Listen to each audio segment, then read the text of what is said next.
a saludar en estos momentos en el sistema al maestro Oriol Mayó, a quien admiramos y respetamos.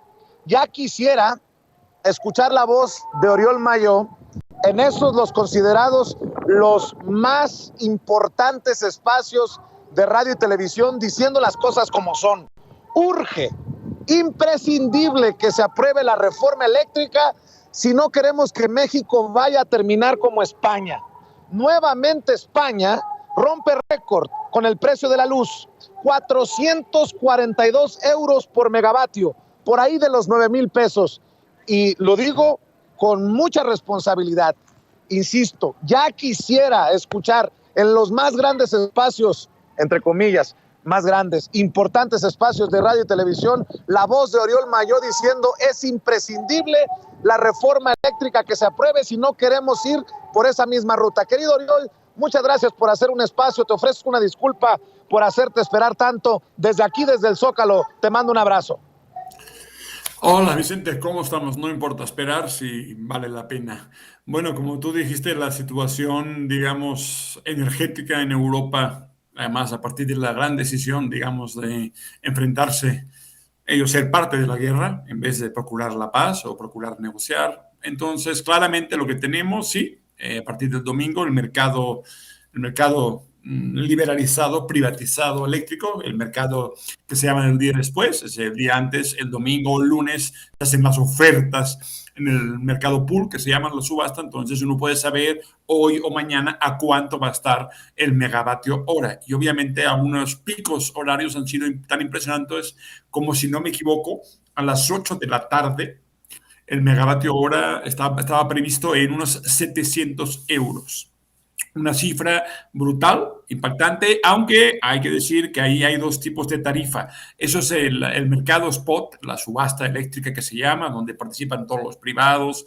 Es una falsa subasta porque no es que no hay ni oferta ni demanda, suele ser la misma empresa que genera energía, la misma que la distribuye, por ejemplo Iberdrola en este caso, digamos, pero ciertamente hay dos tarifas. Esa es la del mercado spot o subasta, es donde sí la tarifa va subiendo cada día y al final en la tarifa bimensual pues hace un ajuste y es lo que te va a tocar pagar de forma brutal y expeditiva. Luego está la tarifa libre, donde las empresas del oligopolio eléctrico, como Iberdrola, como Naturgy, como Endesa, que es parte de la compañía italiana Enel, ahí sí te pueden ofrecer una tarifa distinta porque son contratos de un año. Eso explica que aún hay gente que no está del todo ahorcada. Digo, hablo de mi madre, que tiene una tarifa libre y aún no ha llegado a tal ahorcamiento. Pero, por ejemplo, y es muy importante, la gente que tiene bono social, es decir, la mayoría que está en pobreza energética, la población que literalmente no puede pagar está en la tarifa regulada. Es decir, que por más que les den una pequeña, muy escasa subvención para no pagar tanto, resulta que a medida que aumenta el mercado o el precio, ellos van a tener que pagar más y más. Y hay muchísima gente a un nivel de ahorcamiento que se combina con el aumento de las gasolinas y un aumento generalizado de productos que además solo va a empeorar, nomás para decirlo, el aumento de algo tan importante como el cereal, como el trigo. El trigo, el pan, digamos, quizá en México, pues comer tortillas tendrá sus grandes ventajas, digamos, esa cultura menos de cereal, pero los aumentos en los costos son tan elevados que literalmente ya se está pensando en una intervención de mercado. Estamos en una situación en que literalmente, por ejemplo, lo que se llaman los beneficios caídos del cielo, al ser un mercado a precio marginal, la última unidad es la que marca el precio de toda la subasta y casi siempre es el gas natural, las centrales de ciclo combinado, entonces el precio es elevadísimo y entonces hay beneficios caídos del cielo para cualquier generador eléctrico que sabe que va a cobrar al precio de la última unidad con la cual se casa toda la subasta. Dicho esto, se está pensando incluso un mecanismo de intervención general. La Unión Europea ya ha abierto la posibilidad de que estos beneficios caídos del cielo pues, se distribuyan en algún tipo de apoyo al recibo de la luz. Es una posibilidad, pero mientras tanto, y claramente esa nueva guerra ya no fría, esa guerra caliente, de la cual no sé si vieron ahora, apenas hace una hora, el anuncio de que Estados Unidos va a prohibir toda importación de gas y petróleo. No es tan importante en Estados Unidos, solo importa un 3% de petróleo, desde Rusia. Y Europa ha dicho apenas hace unos minutos que no pueden renunciar al gas, sobre todo al gas natural ruso, no pueden renunciar de ninguna forma, pero van a intentar un proceso de alejamiento. Pero es una situación realmente única. Creo que los que tenemos una edad de más de 50 años, yo era muy niño entonces, pero quizá en nuestro auditorio hay gente que se acuerde, la crisis del petróleo, las dos crisis sucesivas, el año 73 y el año 79, fueron un quiebre histórico que anunció tiempos mucho peores. En este caso, hoy en día, digamos, o se cambian los mecanismos de mercado eléctrico en México, pero también en Europa, digamos, o realmente el enfoque es que la dependencia, digamos, de las empresas privadas, de mercados desregulados, donde casi no hay posibilidad de intervención, y el hecho de no tener un monopolio público de electricidad, pero cuando mejor es un monopolio es cuando es público, porque los precios son políticos y están a favor de la gente. Cuando es privado, esto no es posible. Entonces, creo que lo que está pasando en estos días en Europa, sobre todo, en toda la Unión Europea, en el caso español, es un buen indicio de por qué es tan importante. Creo que nunca ha habido una coyuntura tan importante para entender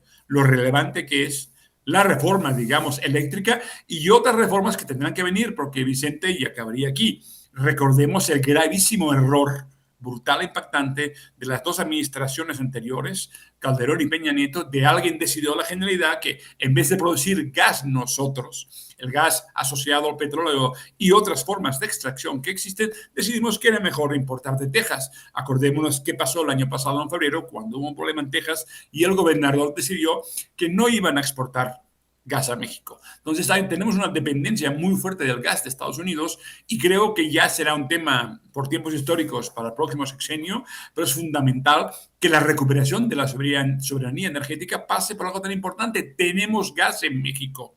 Tenemos petróleo, no tenemos que depender de un sistema de importaciones, del peso político, del chantaje que pueda proceder de cualquier otro país. Es fundamental no creerse la idea que todo puede venir de fuera, porque cuando hay una guerra, como vemos ahora, y se rompen las cadenas de suministro y hay problemas, el nacionalismo no pasa solamente, digamos, no es nuestro, es de ellos. Y por tanto es fundamental empezar a pensar en términos de soberanía energética, incluso valorar ya a una escala mayor si la famosa transición energética no es un problema incluso porque los costos son inasumibles para la población, que por cierto, desde la crisis en 2008, nadie está teniendo buenos sueldos, no hay ninguna seguridad laboral y la vida para todo el mundo se está convirtiendo en una pesadilla que además no termina nunca.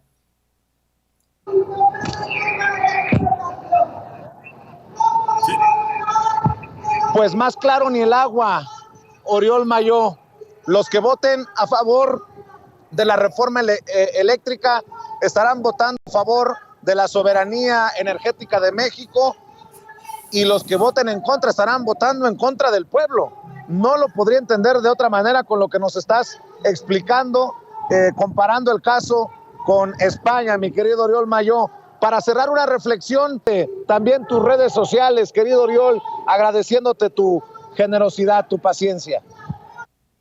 Como siempre, Twitter Oriol Mayo, MA2LSO, aunque no participo mucho, estoy con mi libro sobre justamente Iberdrola, sobre las grandes guerras eléctricas en México y en el mundo. No participo mucho, pero bueno, cuando menos cualquier comentario, pues ahí estoy viendo lo que pasa sin intervenir. Y bueno, felicidades también, Vicente, por tu programa, por tus ideas, por lo que aportas a la comunicación en México y es tan importante para contrabalancear esa oleada que tenemos permanentemente.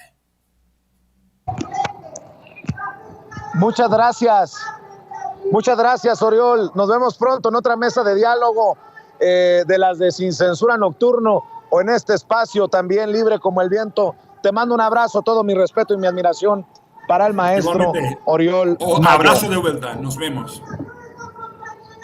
Gracias.